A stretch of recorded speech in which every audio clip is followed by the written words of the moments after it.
supporter of leadership ministries and Friday morning men's fellowship, and for that, we are eternally grateful. And he comes to us this morning to share some of his wisdom and thoughts. So please help me in welcoming Glen Jackson. Thank you. Good morning. You guys hear me okay?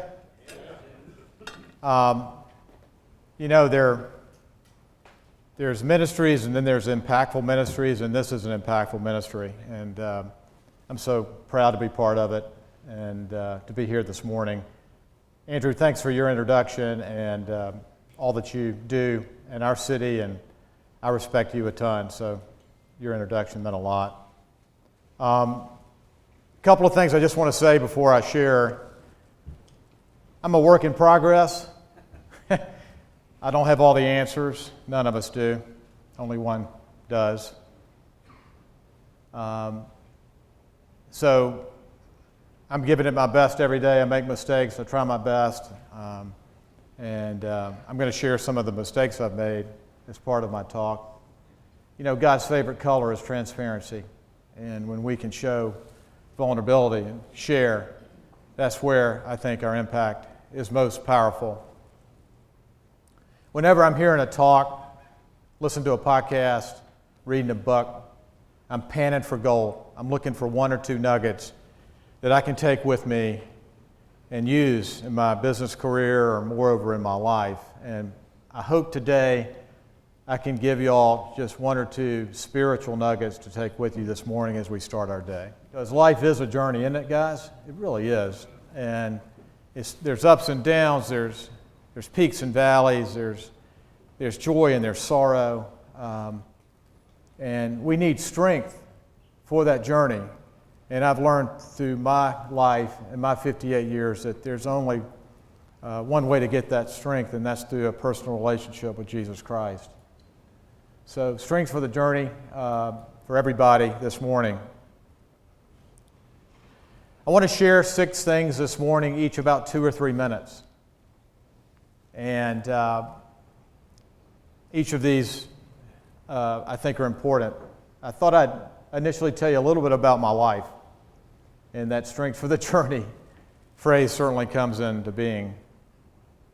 As Andrew mentioned, I grew up in Atlanta, Georgia. I'm one of 3 boys. Doug is my oldest brother, Clay is in the middle, and I'm the youngest. We had incredible parents. Mom and Dad were amazing. They're in heaven now, and I miss them every day. My mom was my spiritual mentor, and my dad was my hero. We had a great family. We grew up in the Kingswood neighborhood in Buckhead. It was an amazing place to grow up. Back then, Atlanta had such simplicity and sweetness to it in the 60s. We had pickup football games on Saturday morning, and Knox Culpepper played in these games. Can you imagine that? Having Knox play in these games, who went on to be an All-American at Georgia. And things were going along fine. And then in 1973, we had our first test. My brother Doug had a nervous breakdown right before he was starting to start his freshman year at Auburn University. And this is the early 70s, and you really didn't have the medication now that we have for what we realized Doug had, which was schizophrenia. And my parents did everything they could to help Doug. And Doug, right before he had his breakdown, had gone to the Billy Graham crusade at Atlanta Fulton County Stadium. He spoke for 6 nights here in Atlanta. And Doug accepted Christ at one of those nights. He went up there. And when he was diagnosed with schizophrenia, he said, you know, Glenn, I've got this illness, but I will never turn my back on Jesus Christ. And he led me to the Lord through that. And now Doug is doing really great. Skyland Trail has made such a difference for Doug. And if you know Skyland Trail, raise your hand. It's an incredible place. And I'm having a hamburger with Doug on Saturday. Lost the mic here. So we're getting together Saturday, and he's just doing fantastic. So that's 1973. I graduate from Lovett School in 1981. I go to W&L, and in 1982, at a dance, I meet a young girl from Dublin, Georgia. I had to go to Virginia to meet somebody from Georgia, and I fell in love.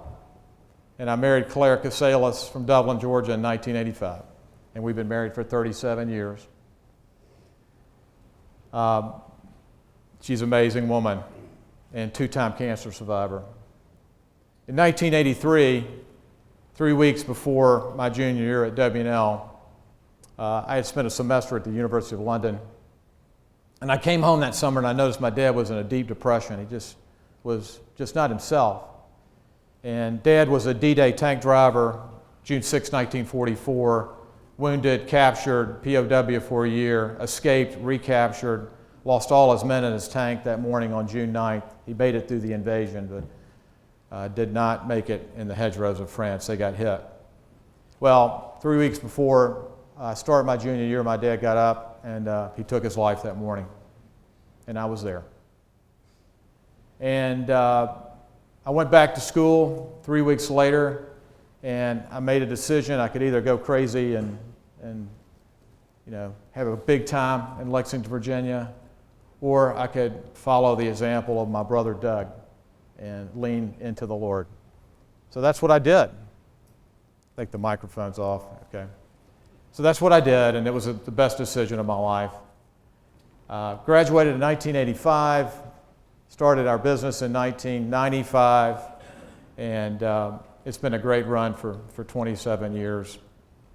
My son, Jeff, who lives in Atlanta now, came out his junior year at Lovett. So being a father of a son who's gay has been a blessing for me, and I love Jeff so much, and I'm so proud of him in so many ways, and Jeff has taught me a lot about a lot of things that I needed to open my eyes about. So that's a little bit about my journey, and I'm still running the race today. Next thing I want to talk about is something that I've been reading of late. It's a chapter in Luke 9.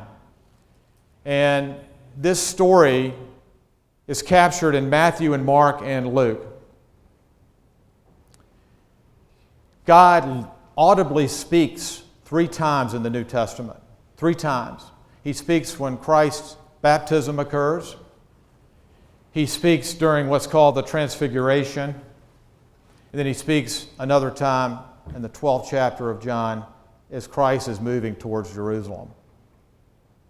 Of those 3 times when he speaks audibly, his voice is actually heard. Of those 3 times, he gives one command of those 3 times. It's an imperative statement. And this caught my attention in reading about this several months ago, and I want to share this thought with you guys and what happens. So Luke 9 is where we are, and we're talking about what's described as the Transfiguration. About 8 days after Jesus said this, what he said was, "Whoever wants to be my disciple must deny themselves and take up their cross daily and follow me." About 8 days after Jesus said this, he took Peter, John, and James with him and went up onto a mountain to pray. As he was praying, the appearance of his face changed, and his clothes became as bright as a flash of lightning. 2 men, Moses and Elijah, appeared in glorious splendor, talking with Jesus. They spoke about his departure, which he was about to bring to fulfillment at Jerusalem. Peter and his companions were very sleepy, but when they became fully awake, they saw his glory and the 2 men standing with him. As the men were leaving Jesus, Peter said to him, classic Peter, "Master, it is good for us to be here. Let us put up 3 shelters, one for you, one for Moses, and one for Elijah. I like this little parenthetical here. Peter did not know what he was talking about, or what he was saying. While Peter was speaking, a cloud appeared and covered them. And they were afraid as they entered the cloud. A voice came from the cloud saying, "This is my son, whom I have chosen. Listen to him." When the voice had spoken, they found that Jesus was alone. The disciples kept this to themselves and did not tell anyone at that time what they had seen. Hear the imperative? 3 words. Listen to him. Let's listen to him today. It made me stop and think, how well am I taking time to listen to God's voice, really, in my life? And I've identified 6 things for me to help me be a better listener. And I want to share these 6 for you guys this morning. All begin with B. Number 1, I think to listen better to God in our life, be still. Relaxed, calm, quiet. Be still. Number 2, be ready to have him speak to you. Be ready. Number 3, be focused on the Lord, on Scripture. 4, be humble before him. 5, be in awe. Be in awe. God's magnificent power. And finally, be thankful for God's manifold blessings in your life. You know, I think when this cloud appears and the voice is heard, I don't think this is some quiet voice. I think God is really shouting, saying, listen to him. And he kind of shouted to me one morning when I read this. And the Transfiguration is not talked about that much, and it's a powerful moment that I just want to share with y'all this morning. I want to talk a little bit about leadership and what that looks like from my perspective. I get to work with the Chick-fil-A's and the Deltas of the world and the Cokes and Publixes of the world, and I see a lot of leaders. Here's what the best leaders do from my perspective. One simple sentence. They impress at a distance and impact up close. When you hear him speak, you're impressed with what he has to say, but when you have time to spend one-on-one with that individual, they pour into you. So as leaders, guys, let's impress at a distance and impact up close. I went around about 10 years ago and asked about 10 leaders in our city, all men, how do you define leadership? I was looking for that definition, that ultimate definition. And the one thing that consistently I heard was, have the courage to act. So that, to me, is such a strong thing. Let's have the courage to act in our life, to do the things that we need to do, to act. And I think all leaders are good with a word that ends in ATE. I call them the eights, ATEs. And here's a couple of them. Celebrate. Leaders celebrate. They have fun with their teams. Number 2, navigate. They navigate well. In the midst of all that we've been through from an uncertainty standpoint, leaders understand that you can't eradicate uncertainty, you just have to navigate it. So they navigate well. They demonstrate, another ATE word. They embody the values of their organization. So they celebrate, navigate, demonstrate. Number 4 is they communicate. Leaders are repeaters. They communicate messages well. Another one, they delegate. They give others responsibility to take on the assignment, giving opportunities to people and delegating that. They collaborate. They understand the power of the team. They're collaborators. And they radiate positive energy whenever you're around them. So leaders celebrate, navigate, demonstrate, communicate, delegate, collaborate, radiate. That's what leaders do. They're more workhorse than show horse. The best leaders are. Those are the people I want to be around. They get after the work that they have to do and make it happen. What have I been reading lately? I want to share two things from two books I've been reading lately. One is a book from Stephen Farrar called Manna. Has anybody read that? Manna? It's a good book. He's out of Dallas. But this is his definition of manna, which I like a lot. Because Jesus is the bread of life on any and every level of your life, I want to offer this broadened definition of manna. Manna is any provision of God in any area of your life that is well-timed help. Manna is a provision of the Lord Jesus Christ that comes precisely at the right moment. I have no doubt you have seen Him do this as you look back over your life.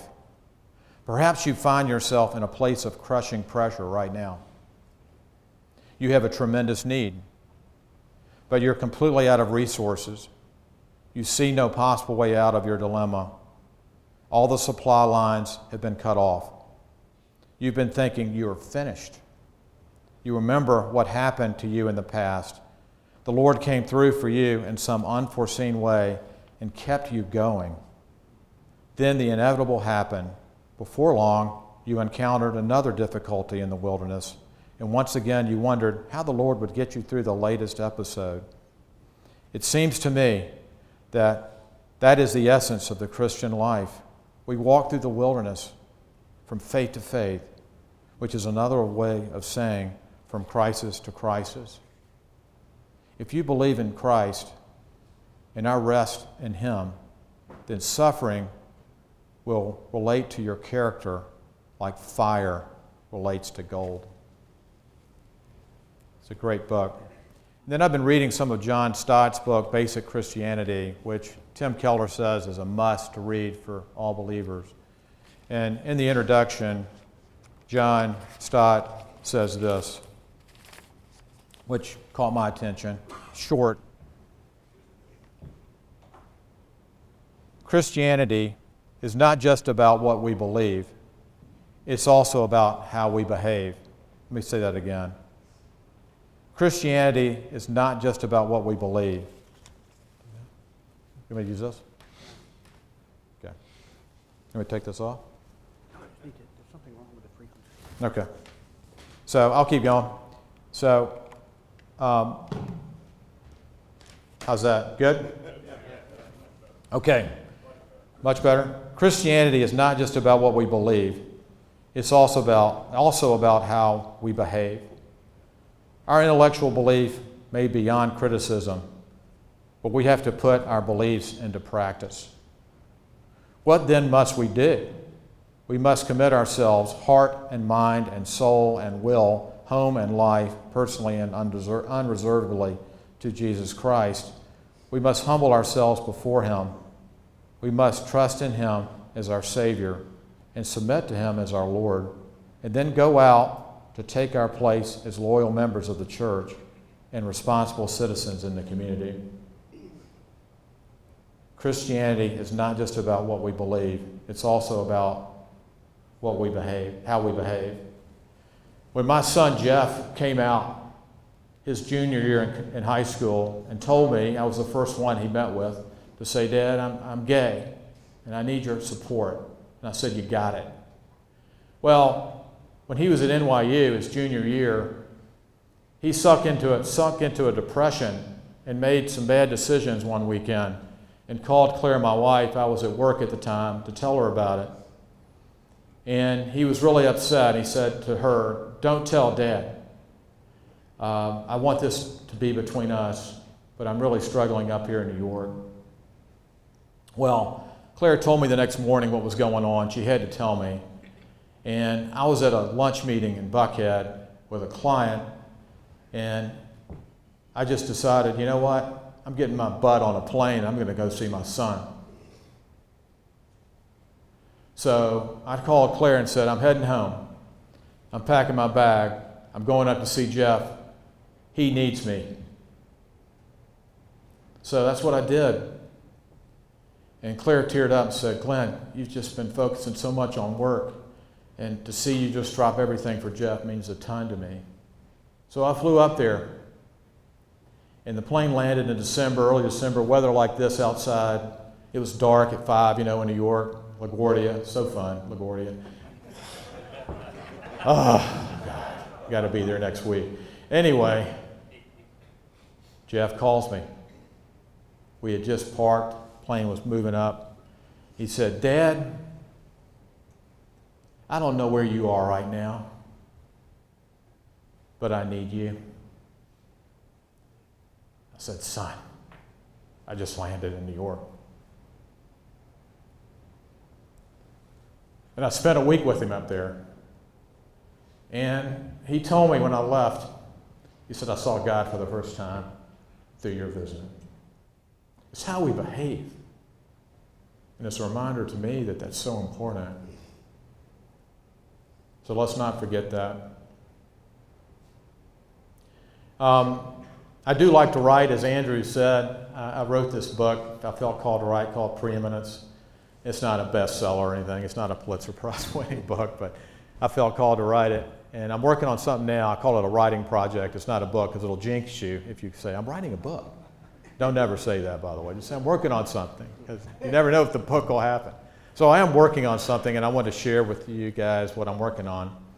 And it relates to finishing well on the back nine of life.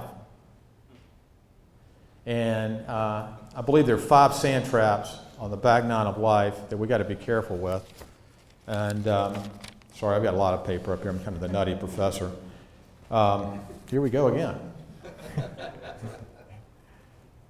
want me to keep using this? Whatever. Yeah, I'll just use this. Okay. So the tension that I've seen with this is that, I'm just going to toss this over here. Forget it.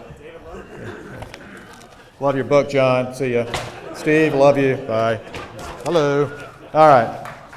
Yeah, there we go. There we go. Not going to throw the Bible on the floor. No. That would not be a good look. Okay, so what's happening with I see with a lot of guys is there's this tension. We're going from and then to but then men. What we want to be is and then men. But what the devil wants to see happen is us to become but then men. And there are 5 but then sand traps. But here are a couple examples of and then. And then he retired from his endeavor with maximum class and minimum drama. And then he poured into the community with even more commitment and compassion. And then he loved his wife more deeply. And then he deepened his friendships. And then he was strong to the end. And then he grew as a leader. And then he took a step back and realized where he was wrong. And then he apologized. And then he met her. And then, but then, became and then. Get that? And then, but then, became and then. But here are some but thens. But then he lost touch with the values of the organization he founded. But then greed took over. But then he said that. But then he did that. But then profit over people became the mindset. And then he began keeping secrets. But then he began keeping secrets. But then trust was lost by his poor actions. So this is the difference between and then and but then.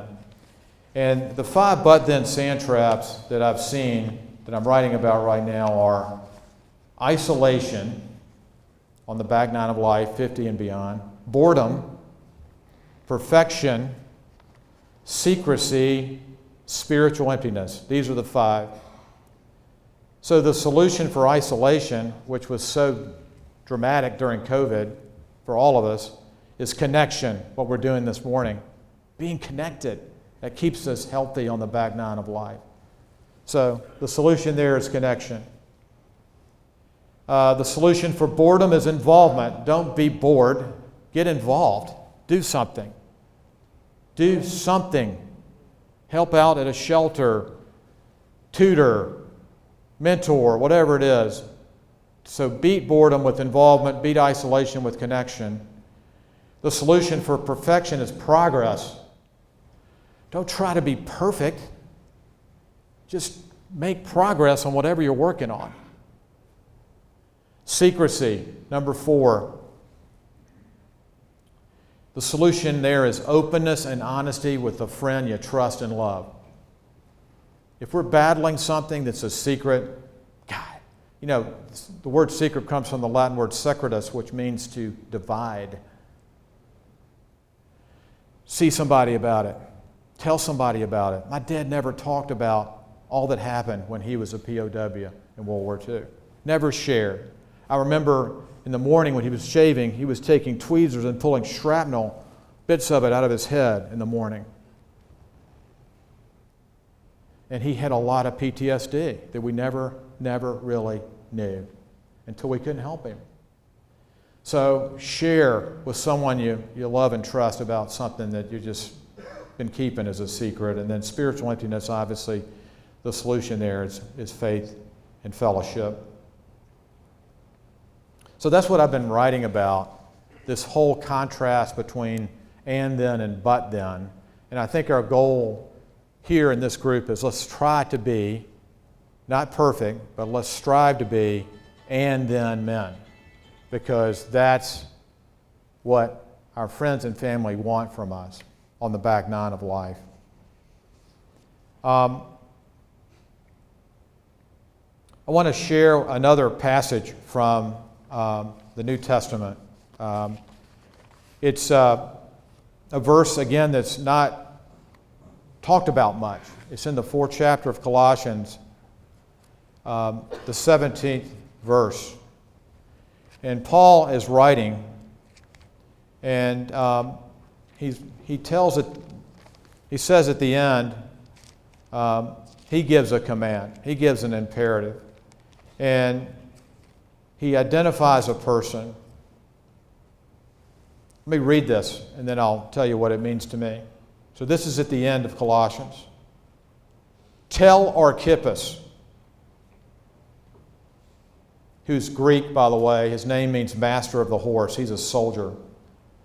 Paul says, tell Archippus, see to it that you complete the work you have received in the Lord. See to it, Archippus, that you complete the work you've received in the Lord. The imperative, tell Archippus. He names him. And he says, see to it, which in modern day vernacular is make sure. Make sure you complete. Not start, not continue, but what? Complete. What? The work. We got work to do. We got work to do. Let's complete it. Where have we received it? We've received it from the Lord. So when I read that, I see different names. I don't see Archippus. It's tell Chris, see to it that you complete the work you've received in the Lord. Tell Mike, see to it that you complete the work you have received in the Lord. Blake, see to it you complete the work you've received in the Lord. Andrew, complete it. Let's do that because it makes such a difference when we do it. And it's an and then kind of move. And then he completed the work he had received in the Lord. Let's keep running the race in an and then fashion. Let's take time to listen to God, listen to Christ, listen. And let's see to it that we complete the work we have received in the Lord. You know, one of the things I did to heal as a man after I lost Dad at 19 was we went to Normandy and we honored my dad there on the beaches of France. And then Glenn made the decision to take his family to Normandy and honor their dad there. And when Dad had died that morning when I was looking for him, I did not find him. His best friend found him, Buddy Young. I took everything off I had on that morning and I threw it in the garbage. I didn't want to have those clothes associated with that day. But in retrospect, that garbage can of clothes followed me around for years. And my brother reached out to me, Clay, who lived with me for years when we were growing up, and he said, I need to talk to you about something. You need some help. And we talked a lot about that day, and one of the decisions I made was to go to Normandy, and it was one of the best decisions I made. And I feel like I left that garbage can of clothing on the beaches of France as we honored Dad there and talked about all the things he did for our country. So those are a few thoughts this morning. Let's listen to him. Let's be about and then, not but then, as best we can. Let's complete what we've started.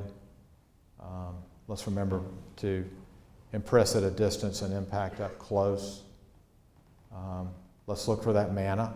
It'll show up. Manna is well-timed help. Ask for it. I need well-timed help right now, Lord. Manna. Ask for it. And thanks for letting me be here today. Happy to answer a few questions, as all my papers are everywhere. Let's go ahead and throw those up there. Thanks.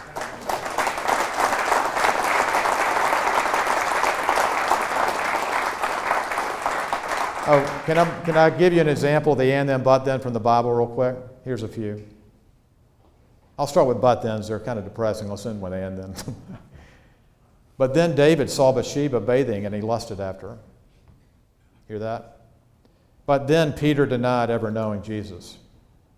But then Judas betrayed the Son of God with a kiss. But then Cain attacked his brother Abel and killed him. Here's some and thens. And then Joseph reassured his brothers that they were forgiven as he spoke kindly to them. And then David selected 5 smooth stones and slayed Goliath. And then the stone was rolled away, and then Jesus rose from the dead, and then the scales fell from Paul's eyes. Amen? Thanks, guys. Yes, sir. Glenn, I know you're intentional about being still. You lead a company, you have a family, Yeah. and it's pretty chaotic out there. How do you be intentional about that stillness? Can you give us any tips? Man, I struggle with it. Yeah, my mind's moving 100 miles an hour. I really try to take kind of that 5:30 to 6:30 time frame in the morning and just be still. Soft music, slow movement. Soft music, slow movement. So I'll put on like Stanton Lanier on Alexa. He's a great piano player, Christian guy. Chick-fil-A supports his ministry, and I'll just have him playing in the background. And I'll just read, think, pray. It sets my day. Morning matters. Yeah. You know, I don't know about work-life, all the work-life balance stuff. I try to get into a rhythm. I want to be more Beethoven than Bad Company throughout the day. And I just kind of want to just kind of go, you know, kind of more symphonic rhythm, the better for me. When I'm Bad Company, not Beethoven, it's not good. Yes, sir. Hey, Mike. 2 questions. Yeah. How old were you when you started Jackson Spalding? 31. 31. Yeah. Okay. And then, so you started a company, you started leading people at that time. How was like your leadership ability developed, given that it's not like you were at like a big company with leadership training and all that? How did you just pursue growth as a leader when you were building Jackson Spalding at the beginning? Yeah, you know, I was with the Newark agency for 8 years before that, and Bo Spalding and I walked out of that agency together in 1995 to get Jackson Spalding started. You know, losing my dad at 19, I think one of the best decisions I made was I stayed in touch with his friends. I didn't isolate myself from his friend group, so I stayed in touch with a lot of his buddies, and that helped me a lot. They were not my dad, but they were encouraging me. Like when I graduated, I got a call from one of them and said, "Way to go," because they knew how hard it was for me to graduate from school after all that. So I stayed in touch with a lot of my father's friends, who were a lot of World War II veterans, and those guys, truly the greatest generation in so many ways, stayed in touch with me, and they encouraged me.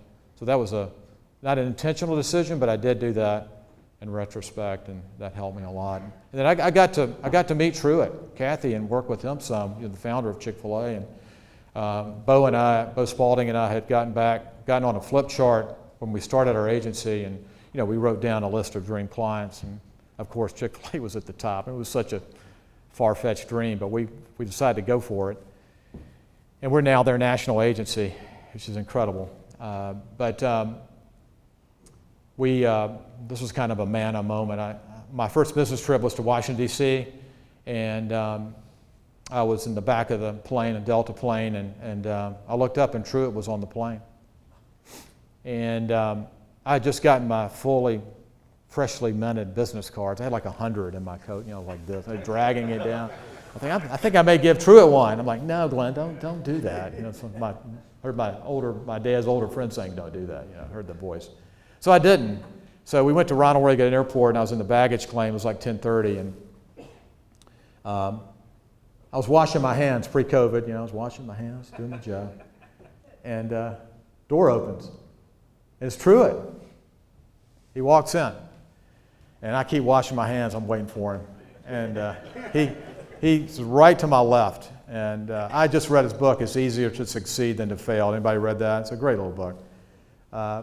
So he's washing his hands, and I'm 31, I'm like a kid. And I look at him and I said, "Mr. Cathy." He looked at me. He said, "What?" I said, "It's easier to succeed than to fail." He said, "That's right. What's your name?"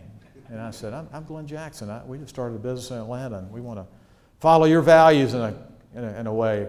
And he said, "Well, Glenn, I think you're going to do well." And he said, let me give you something. Of course, it was a free chicken sandwich. Gives me the card, I'm holding it. And he signed it. And he said, "Good luck." I said, "All right, thanks, Mr. Cathy." And I said to myself as he left, "I'm going to keep this in my wallet until I work for him one day." So I kept it in for 10 years. And it got battered. There were bills in there. And 10 years later, we got the call. But that's not the end of the story. This is the cool thing, guys. We're at the baggage claim area, and all the luggage is just coming down. And I look over, and there's this young pregnant girl, probably 25, and I look over, and Truett's getting her luggage. And he's like, no, you just stay right there. And he gets it all set up. He puts it on the push cart, and he gets it all set up, and I'm watching the whole thing. And she says, "Thank you so much." Billionaire getting her luggage. And he says, "My pleasure." And he went from there to give a speech to the Washington Press Club. And then he was in the Oval Office, I think, later that day. But for Truett, helping that young lady was that kind of, and then he helped her kind of moment. That's what he cared about, which was really cool. And our big break was in 1999 when Delta and Children's Healthcare reached out to us, and we won just a small little project from them. And now we're Delta's national agency as well. And in business, a little foot in the door can lead to a doorway of opportunities if you're patient and you invest in relationships. So that's what we did with Delta, and it's made a big difference for us. Other questions? Yes, sir. Can you expand on your visit with your son in New York? Yeah. What it feels like sharing about that week with him? Just Your week in yeah. New York with your son when you reconnected. Yeah. Wow. He still talks about it. It was magical. And he didn't want to finish his exams. He said, "Dad, I don't have the energy or focus to finish my exams." And I stayed up there for the week and got him a room right next to my room in the hotel. And he brought all of his books up. And when he left New York to head back to Atlanta for Christmas break, he had finished his exams. sometimes we just got to show up. And that's what the big takeaway for me was that day, was just show up. I mean, saying something's fine, but let's show up. We had a friend that's in trouble. Let's show up. That preaches more than anything. Yes, sir. Man, one of our online viewers this morning wanted to know, how do you deal with cancel culture? The idea that we express our faith or we express something that we believe in, and somebody disagrees with it, then they try to tune you out and turn you off entirely. How do you recommend as leaders we deal with that? Just be true to yourself and not look for a fight or an argument. Let's be salt and light in the world, but be clear about what you believe in, whatever that might be. But we say in our business that there are two types of groups. There are persuadables and non-persuadables. Don't try to persuade the non-persuadables. You just can't do it. I don't waste my energy on that. And I tell our clients, if it's not persuadable, you're not going to change that viewpoint. Focus on the persuadables. And there's one person who never can be canceled, and Jesus Christ is the one person who never can be canceled. So I just remind myself of that and not get too caught up in all that stuff. That's my opinion. Can I read what happened in Normandy? Just real quick. Throw that to me. The book's in there. My keys. Okay, thank you. I don't want to share that. We'll end with this. How about that? This is not long. I'm not going to read like 5 chapters. Don't worry.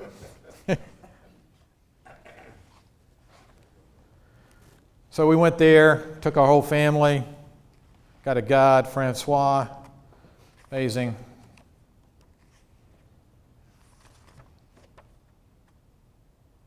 So let's start here. While on Utah Beach, which is where my dad landed, there were 5 landing zones in D-Day. One of those was Utah Beach. Do we have any veterans here this morning, by the way? Just raise your hand. Thank you, guys. Yeah. Thank you. Thank you. While on Utah Beach with the family, my wife Claire had a beautiful thought. She said, let's write in the sand, Ed Jackson was here, June 6, 1944.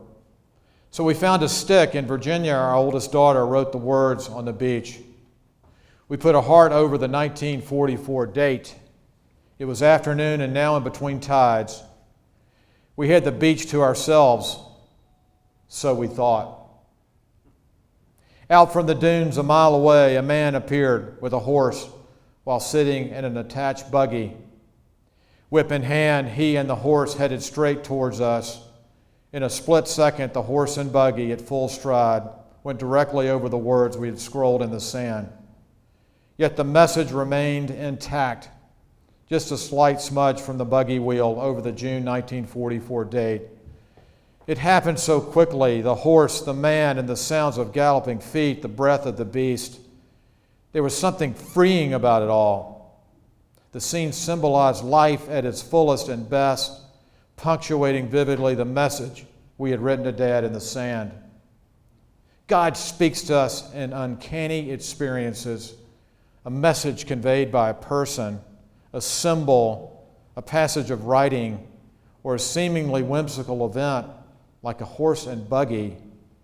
In these experiences, the Lord's invisibility becomes visible. Upon reflection, I believe Dad was speaking to us on the beach. The voice I heard said, "Son, I'm okay. Life goes on. Move forward. Cherish family. Don't look back forever. The best is yet to come for you, Glenn." As I walked to the car, my feet heavy and heart soft, I placed some sand from Utah Beach in a sealed cup for my brothers. Francois, our guide, told us the area between the dunes where I retrieved the sand was specifically cut out for the tanks that landed on June 6th. Before leaving the spot, I gave Utah Beach one more precious look. the sun was peeking through the clouds for the first time. We all had the same realization. Dad was here. Dad is here. Thanks, guys.